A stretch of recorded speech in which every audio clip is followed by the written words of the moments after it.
10분의 기적. 박성우의 실제 체험기. 안녕하세요. 저는 박성우입니다.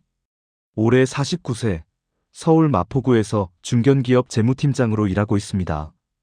오늘 여러분께 들려드릴 이야기는 제가 직접 겪은 실제 경험담입니다. 하루 10분 걷기가 어떻게 제 인생을 완전히 바꿔놓았는지 믿기 어려우시겠지만 모든 것이 사실입니다. 2023년 11월, 저는 정말 최악의 상태였습니다. 매일 밤 11시가 넘어서야 집에 들어왔어요. 회사 12층까지 올라가는 엘리베이터 안에서 거울에 비친 제 얼굴은 정말 낯설었습니다. 잿빛 얼굴, 건조한 피부, 마치 금이 간 도자기 같았죠. 박성우는 엘리베이터 버튼을 2번 눌렀습니다. 버튼은 첫 번과 다름없이 둔한 주황빛을 내뿜었고 그의 가슴은 짧고 거친 숨으로 오르내렸어요. 집에 들어가면 아내 지연이 항상 물어봤어요. 여보, 밥은 먹고 왔어요? 회사에서 편의점 도시락으로 때웠어. 저는 넥타이를 느슨하게 풀며 대답했어요. 피곤해 죽겠어. 씻고 바로 잘게. 당신 요즘 얼굴이 왜 그래요? 혈압약은 제때 먹고 있어요? 응, 먹고 있어. 하지만 솔직히 말씀드리면 깜빡한 날이 더 많았어요. 소파에 잠깐 누웠다가 비스듬히 잠들어버리는 밤이 점점 늘어갔죠. 눈을 감는 순간 머릿속엔 미처 처리 못한 메일들과 내일 있을 보고서들이 구겨진 종이처럼 잔뜩 쌓여 있었어요. 아침은 더 심각했습니다. 매일 아침 저는 커피 머신 앞에 섰어요. 시간 없어. 커피면 충분해. 쓴맛이 목을 타고 내려가면 빈속의 위는 얌전히 꿇어앉는 척하다가 이내 따끔한 신호를 보냈어요. 그래도 저는 늘 그랬듯 코트를 걸치고 집을 나섰죠. 이런 생활이 2년 넘게 계속됐어요. 체중은 10kg 가까이 빠졌고 계단 한 층만 올라가도 숨이 찼습니다. 2023년 12월 초 회사 정기 건강검진이 있었어요. 검진 결과를 들고 의사 앞에 앉았을 때 저는 한 손으로 핸드폰을 만지작거리고 있었어요. 습관적으로 업무 메신저를 확인하고 있었죠. 의사는 눈으로 차트를 훑더니 조용하지만 단호하게 말했습니다. 혈압이 높습니다. 160에 100이에요. 공복 혈당도 경계선상입니다. 126이 나왔거든요. 저는 핸드폰을 내려놓고 의사를 봤어요. 그게 심각한 건가요? 스트레스 많이 받으시죠? 직장인이면 다들 그렇죠. 의사는 진지한 표정으로 계속 말씀하셨어요. 박 팀장님, 이 상태로 계속 가시면 정말 위험해요. 당뇨와 고혈압 전 단계거든요. 그 말을 들으니 갑자기 무서워졌어요. 그럼 어떻게 해야 하나요? 운동을 꼭 하셔야 합니다. 거창할 필요 없어요. 매일 10분만 빠르게 걸으세요. 가능하겠어요? 10분이요? 저는 시간을 계산하듯 공중을 바라봤어요. 엘리베이터 기다리는 시간 합치면 그 정도 되려나. 의사는 웃지 않고 진지하게 설명해 주셨어요. 10분은 생각보다 큰 변화를 가져옵니다. 혈압이 내려가고 혈당도 안정돼요. 머리도 맑아지고요. 다만 꾸준히 해야 해요. 병원을 나오면서 저는 길가 은행나무를 올려다봤어요. 바람에 잎이 뒤집히는 모양이 이상하게도 마음을 누그러뜨렸어요. 하지만 회사 건물 유리문에 비친 일정표는 곧 다시 저를 재촉했죠. 그날 저녁 식탁에서였어요. 아내 지연이 미역국과 계란말이를 내려놓았어요. 대학생 아들 준호가 젓가락을 멈추고 저를 바라봤죠. 아빠, 요즘 너무 힘들어 보여요. 그래? 네. 주말마다 잠만 주무시고. 아빠, 오래오래 같이 놀아야 해요. 제 졸업식도 봐야 하고 나중에 결혼식도 봐야 하잖아요. 그 말을 들으니 가슴이 뜨끔했어요. 그럼 당연히 봐야지. 아빠가 너랑 손자랑 축구도 할 거야. 지연이 말을 이었어요. 여보, 의사가 매일 10분만 걸으래요. 밤이든 아침이든. 나도 같이 걸을게요. 시간이. 저는 중얼거리다 입을 다물었어요. 그 말이 핑계처럼 들려서였죠. 아빠, 정말 10분도 안 돼요? 준우의 순수한 눈빛을 보니까 더 이상 핑계를 댈 수가 없었어요. 그날 밤 침대 옆 협탁에 놓인 혈압약이 유난히 하얗게 보였어요. 저는 핸드폰 알람을 15분 앞당겨 놓고 잠들었죠. 다음 날 아침 6시 15분. 새벽 공기는 오래된 냉장고 안처럼 서늘했어요. 집 앞 공원 입구는 평소 출근길의 지름길이었는데 이렇게 천천히 걸어본 적은 처음이었어요. 저는 시계를 눌러 타이머를 켰어요. 10시 숫자가 조용히 깜빡였죠. 첫 발걸음은 생각보다 무거웠어요. 신발 밑창이 바닥을 끌고 가는 듯 했지만 두 번째, 세 번째 걸음에는 리듬이 생겼어요. 겨울을 지나려는 나무들 사이로 얇은 햇살이 새어나왔어요. 갈색잎들이 바람에 휴지처럼 흩날렸죠. 5분이 지나자 어깨가 조금 풀렸어요. 숨이 덜 차네. 바닥에 보폭마크를 밟으며 걸음을 맞춰갔어요. 지나가던 노부부가 서로의 손을 맞잡고 천천히 걸어가고 있었어요. 저는 모르게 속으로 세었죠. 7, 8, 9, 10. 아직 4분 남았네. 10분이 되자 타이머가 부드럽게 떨렸어요. 멈춰 서니 심장이 생각보다 조용했어요. 저는 작게 웃었어요. 할 수 있네. 이 정도면 괜찮아. 그날 아침 저는 평소 마시던 커피를 집에 두고 나왔어요. 회사 자판기 앞에서 물 버튼을 누르면서 스스로 놀랐어요. 이상하네. 머리가 맑다. 3일째부터 변화가 느껴지기 시작했어요. 계단 2층을 올라가도 숨이 덜 찼어요. 회의실에서 복잡한 재무제표를 보고 있을 때도 눈이 이전처럼 흐려지지 않았죠. 팀원 중 한 명이 농담을 던졌어요. 팀장님, 요즘 피부 좋아지셨어요. 필터 켜고 다니시는 줄 알았어요. 에이, 그냥 땀 때문에 반짝이는 거지. 저는 웃으며 종이컵에 물을 마셨어요. 투명한 물이 햇빛을 받아 작은 잔물결을 만들었죠. 퇴근길에는 일부러 한 정거장 먼저 내려서 걸었어요.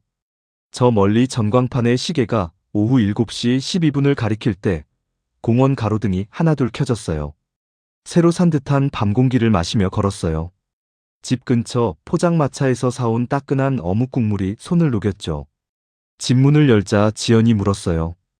오늘도 걸었어요? 응. 오늘은 14분 걸었어. 오, 과외까지 했네요. 지연이 웃었어요.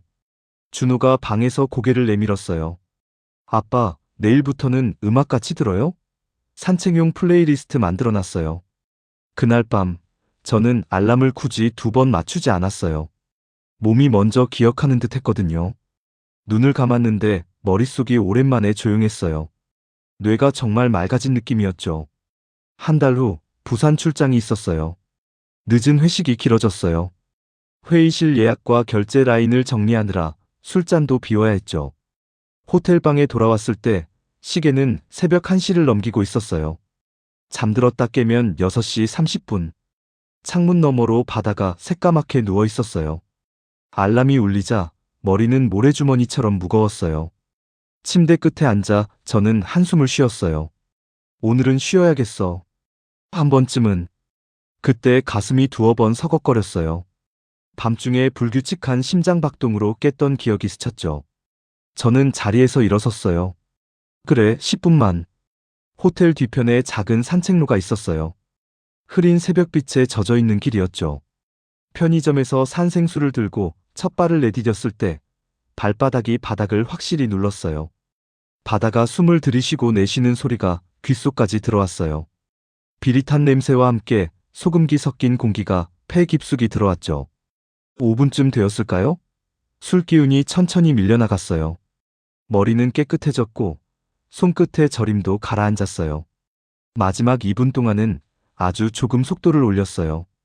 타이머가 진동하자 저는 멈춰서서 숨을 골랐어요. 바다는 훨씬 가까이에 있었어요. 그날 발표는 정말 매끄러웠어요. 단어들이 알맞게 입술 위에 올라왔고 복잡한 숫자들도 순서대로 줄을 섰어요. 동료가 엄지를 치켜들었어요. 팀장님, 오늘 정말 감 잡으셨네요. 저는 그때 깨달았어요. 내가 잡은 건 10분이었구나. 2개월이 지난 어느 주말 오후였어요. 하늘은 물에 색연필을 풀어놓은 듯 흐릿한 파란색이었어요. 지연은 얇은 바람막이를 걸치고 나왔고 준호는 이어폰을 한쪽만 낀 채로 따라 나섰어요. 아빠, 오늘은 긴 코스 돌아요. 공원 입구부터 호수, 메타세코이아 길, 놀이터 거쳐서 집까지. 길게 이름 부르네. 그래도 20분 안에 끝나겠지? 25분 정도 걸릴 거예요. 세 사람의 발소리가 서로 엇박자를 내다가 이내 맞춰졌어요. 호수 위에는 작은 파문들이 햇빛을 잘게 자르고 있었죠. 준호가 휴대폰을 건넸어요. 산책 10이라는 재생 목록이 있었어요. 네 번째 곡이 흘러나올 즈음 지연이 말했어요. 당신 요즘 웃는 시간이 많이 늘었어요. 그래? 응. 예전에는 집에 들어오면 말도 없이 소파로 직행했잖아요.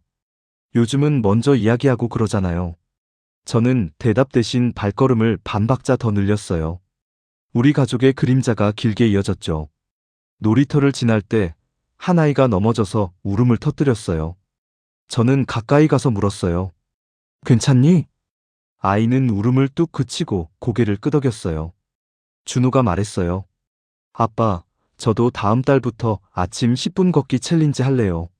좋아. 우리 가족 단톡방 만들자. 인증해야 인정하는 걸로. 3개월 후 병원에서 재검진을 받았어요. 의사는 차트를 들여다보더니 드물게 환하게 웃으셨어요. 정말 좋아졌습니다. 혈압이 130에 85로 떨어졌어요. 공복 혈당도 108로 정상 범위예요. 정말요? 약은 일단 그대로 유지하고 지금 같은 생활을 계속하세요. 10분, 절대 가볍지 않은 시간입니다. 의사가 덧붙여 설명해 주셨어요. 규칙적인 걷기 운동은 혈관을 확장시켜 혈압을 낮추고 근육의 포도당 흡수를 증가시켜 혈당을 조절해요. 또 스트레스 호르몬인 코르티솔도 감소시키죠. 나오면서 저는 병원 앞 가로수길을 일부러 한 블록 더 걸었어요. 바람이 이마에 땀을 스쳤어요. 신호등 앞에서 옆에 선 중년 남자가 숨을 헉헉 몰아쉬고 있었어요. 저는 물병을 건네며 말했어요. 조금만 천천히 걸으세요. 처음에는 10분이면 됩니다. 남자는 놀란 눈으로 저를 봤어요. 10분만으로도 정말 될까요? 네. 그 10분이 하루 전체를 바꿔줄 거예요. 제가 직접 경험했거든요. 회사에서도 제 변화를 모든 사람이 알아차렸어요. 팀장님, 요즘 완전 달라 보이세요. 후배가 말했어요. 뭐가? 일단 오전에 집중력이 확실히 좋아졌어요. 예전에는 10시 넘어야 정신이 드시더니 요즘은 아침부터 바로 업무 모드시잖아요. 그리고 짜증도 덜 내세요. 다른 동료도 맞장구 쳤어요. 아, 저 요즘 아침마다 10분씩 걸어요. 그것만으로요? 네. 별거 아니에요. 그런데 정말 달라져요. 그러더니 다음 주부터 우리 팀 절반이 아침 걷기를 시작했어요. 팀 단톡방에 매일 인증 사진이 올라왔죠. 팀장님 덕분에 아침이 상쾌해요. 저도요. 오전에 속 쓰린 것도 없어지고 6개월이 지난 지금 저는 완전히 다른 사람이 되었어요. 체중은 5kg 늘어서 정상 범위가 됐고 혈압과 혈당 모두 안정됐어요. 무엇보다 정신적으로 여유가 생겼어요. 집에 돌아와서 현관문을 열자 지연이 물었어요. 오늘은 몇 분 걸었어요? 점심시간에 15분, 퇴근길에 20분. 와, 두 과목에 심화까지 들었네요. 복습이 중요하다고 했잖아요.